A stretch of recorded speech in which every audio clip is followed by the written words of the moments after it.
The Tozai Hotel website has two pages that consist of a single column. The main content area on index.html has an ID hero. So let's just select that in the tag selector and choose the hero rule in the CSS styles panel, and you can see it has a fixed width of 896 pixels in the basic style sheet. This was done to ensure that the background image and text were positioned correctly in relationship to each other. But the tablet layout is flexible, so we need to change that. Let's first go into Live View and then use the window size menu by clicking next to multi-screen and changing that to tablet so we can follow what's happening, and select Tablet CSS in the Related Files toolbar. Now I'm going to add a rule for the hero div. And let's just update Live View. Now you can see that what has happened here is that I've now got a much narrower div, but it's also affected my text. So let's change the text. That's for the paragraph, so it'll be hero P. And change the padding on the right to 410 pixels.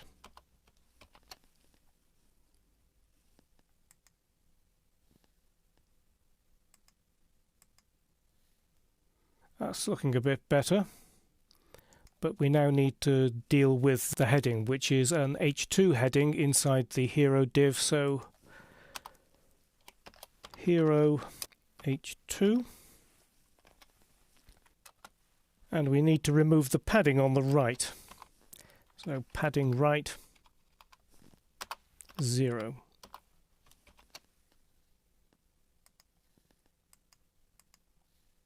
So it now fits nicely. Let me just explain the rules that I've created in the hero style rule. I'll just collapse that so that we've got a better view of the hero div in live view. What I've done is I've made both the width and the height auto. So it's now completely flexible, and it's centered within the wrapper div by giving it 10 pixels of margin on the left and right hand sides. The smaller version of this background image is 279 pixels high, so I've given the div a min height of the same value. And background position 265 pixels. If you specify only one value for background position, that means it's the horizontal position, and the other vertical position will automatically be centered. So it puts the background image 265 pixels from the left of the div and centers it vertically automatically. So index.html is now pretty much ready for being displayed on tablets. So let's take a look at rooms.html, which is also a single column page. Go into Live View and switch to the tablet size in the Window Sizes menu. And you can see that this div has automatically resized because its position and its size is controlled by the margins on either side rather than the fixed width. But we do have a problem with this image here, so let's fix that. To fix it, we need to go out of Live View first and then select the image in Design View, and you can see that it's got a width of 600 pixels and a height of 399. What I'm going to do is to use CSS to control the width, but if I leave the height in here, the image will become distorted when it's resized using CSS. So I'm going to delete the height.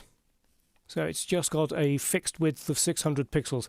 And that width will be applied by desktop browsers, but in other devices which use media queries, the value that the width will be controlled by the CSS style sheet. Notice that in the tag selector here it says image float right, image large. And you can see from the tooltip that it has both the float right and image large classes. So in the style sheet, the tablet style sheet, I need to create a style rule like this. Float right img large. And notice that there is no space between the float right and the period of img large. That's because I want to apply this rule to an element that has both the float right and img large classes. And the width will be 450 pixels.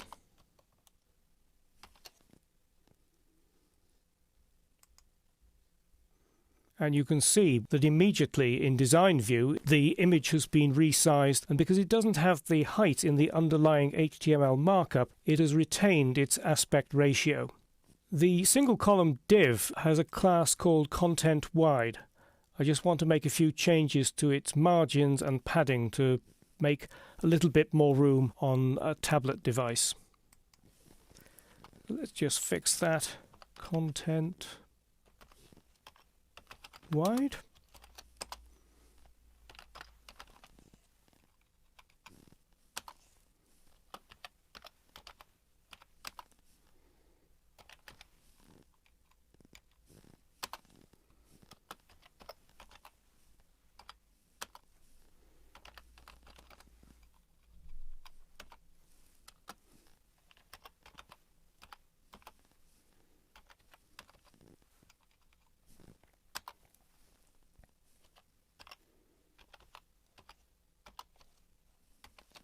And we'll just look at that in live view. And so everything is now nicely laid out for that single column page.